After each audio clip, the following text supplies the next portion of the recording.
ध्यान दें, business study के क्लास में 12th वाले के लिए अभी जो हम किए क्लास, वो nature and significance of management, इसके अंतर्गत मैनेजमेंट का definition, function, important, nature, objective से संबंधित क्लास। उसके बाद पेयोल का थ्योरी, टेलर का थ्योरी, ये कर दिए। आज का हमारा टॉपिक बिजनेस इन्वायरमेंट से संबंधित है। ये बिजनेस स्टडी का एक्सरसाइज 3 है। बिजनेस इन्वायरमेंट, ध्यान दें, इन्वायरमेंट पर्यावरण या वातावरण, ये हम शायद 7 स्टैंडर्ड से पढ़ते आ रहे होंगे कि पर्यावरण क्या है, वातावरण क्या है, इन्वायरमेंट क्या है। वहाँ हम लोग पढ़े कि हम जहाँ पे हैं उसके आसपास के आवरण को, उसके आसपास के माहौल को, उस जगह का पर्यावरण कहेंगे, है ना। और यह जगह विशेष पर बदलता है। जैसे अभी देखें कि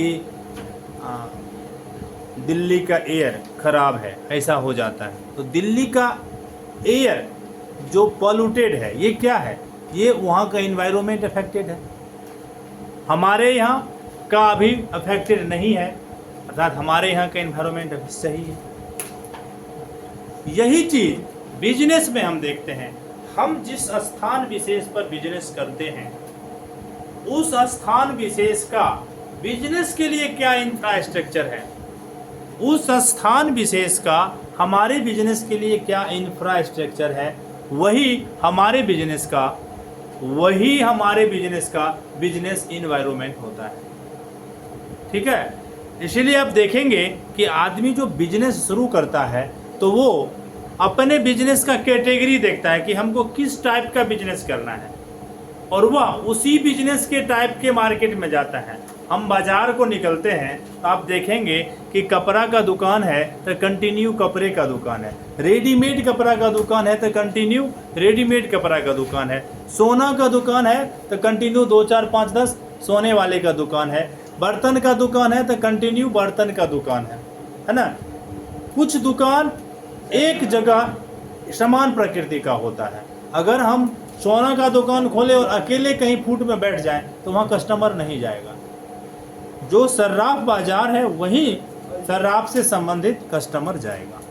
जो कपड़ा का मार्केट है वहीं कपड़ा खरीदने के लिए कस्टमर जाएगा। वहीं अगर 100 दुकान है तो हम भी एक दुकान खोलेंगे तो चलेगा।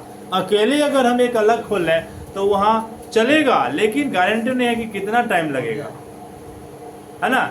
तो हम किस कैटेगरी का बिजनेस कर रहे हैं, हम जहाँ पे बिजनेस कर रहे हैं वहाँ के आसपास का क्या मतलब इंफ्रास्ट्रक्चर है, यही हमारे बिजनेस का बिजनेस इन्वायरमेंट होता है। और यही चीज़ यहाँ हम लिखवाए हैं।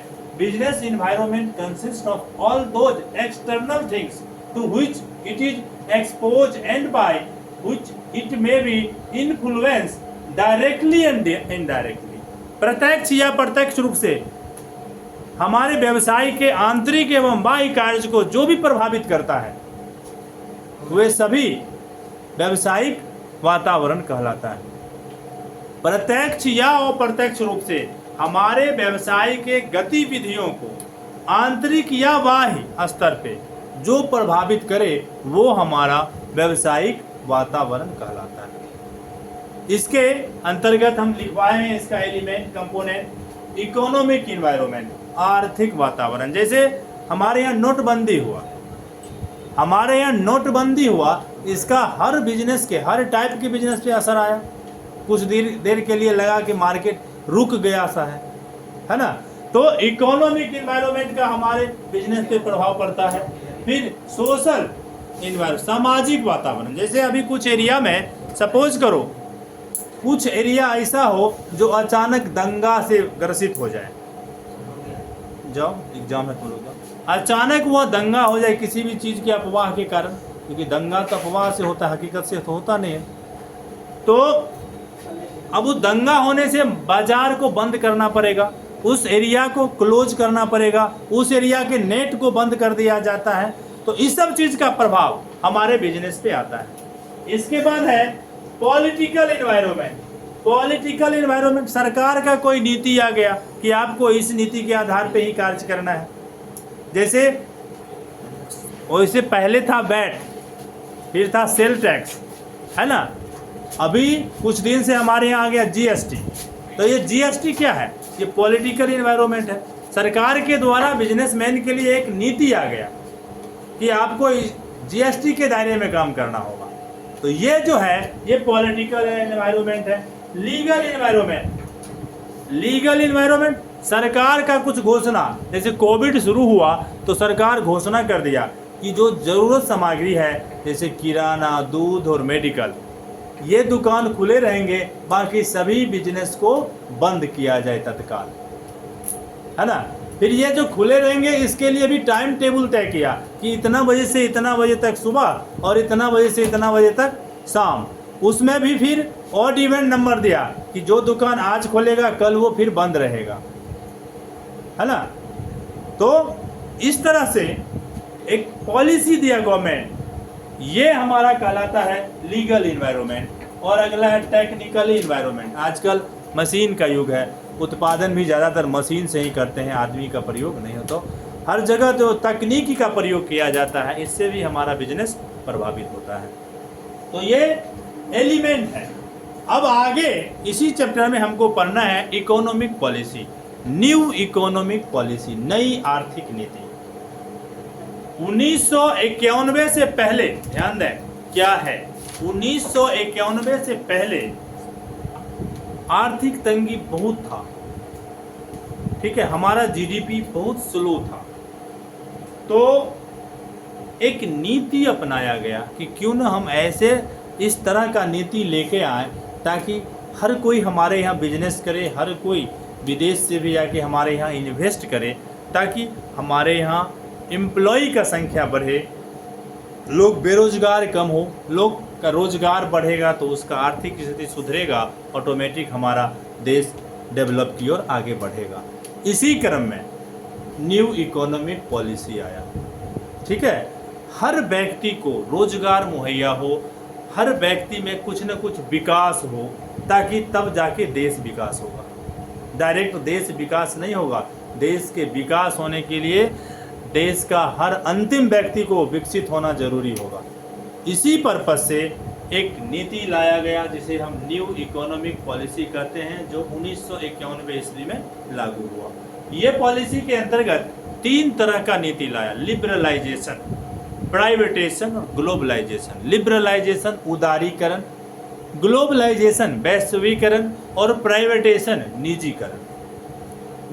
लिबरलाइजेशन उदारीकरण मतलब देश में जो हमारा बिजनेस है उस पर बहुत ऐसा सरकारी नियम कानून था जिसको हमें पालन करते हुए उस बिजनेस को आगे करना था। तो कुछ लोग जो उसमें सक्षम नहीं थे तो वो बिजनेस नहीं कर पाते थे, तो उस बिजनेस में से उस सरकारी नियम कानून को थोड़ा सा स्लो करना ताकि बिजनेस आसानी से स्टार्ट किया जाए, ये लिबरलाइजेशन है। गवर्नमेंट पॉलिसी को बिजनेस में लिबरल करना, लिबरलाइजेशन। ग्लोबलाइजेशन, दूसरे देश के भी व्यवसायी हमारे यहाँ आके और हमारे देश के भी व्यवसायी दूसरे देश में जाके आसानी से व्यवसाय करें, जिसे हम वैश्वीकरण कहते हैं। हर कोई जिस देश में मन है वहाँ जाके बिजनेस करे और दूसरे देश का भी बंदा हमारे यहाँ आके बिजनेस आसानी से करे। इसके लिए जो हमने पॉलिसी दिया वो वैश्वीकरण है। और निजीकरण, बहुत सा सरकारी व्यवस्था ऐसा था, सरकारी जो लगातार हानि की स्थिति में जा रहा था, जिससे आर्थिक तंगी बढ़ रहा था, उसके स्टाफ को पेमेंट नहीं मिल रहा था, देश का आर्थिक स्थिति चरमरा रहा था, वो बिजनेस बंद होने की स्थिति में था। जैसे आप पेपर ले लीजिए, पेपर मिल ले लीजिए, जूट मिल ले लीजिए, इलेक्ट्रिसिटी ले लीजिए। इलेक्ट्रिसिटी जब से प्राइवेट कर दिया गया है तब से आप देखें कि उसका क्या स्थिति सही है। जब से वो जब सरकारीकरण खुली था उस समय उसका क्या स्थिति था, है ना। तो तो वे सभी गवर्नमेंट के स्तर का सेक्टर जो सिस्टमेटिक रूप में नहीं था उसे निजी व्यक्ति को टेंडर पे देना ताकि वे उसे सिस्टम में ला सके, ये हमारा प्राइवेटेशन। तो न्यू इकोनॉमिक पॉलिसी के अंतर्गत लिबरलाइजेशन, प्राइवेटेशन और ग्लोबलाइजेशन, ये 3 नीति के अंतर्गत हमारे अर्थव्यवस्था को सुधारने के लिए एक नीति लाया गया। इस सब के बारे में हम कल थोड़ा थोड़ा करके लिखा देंगे। ठीक है, आज यहीं पे छोड़ देते हैं। ठीक, इसको रोक लो।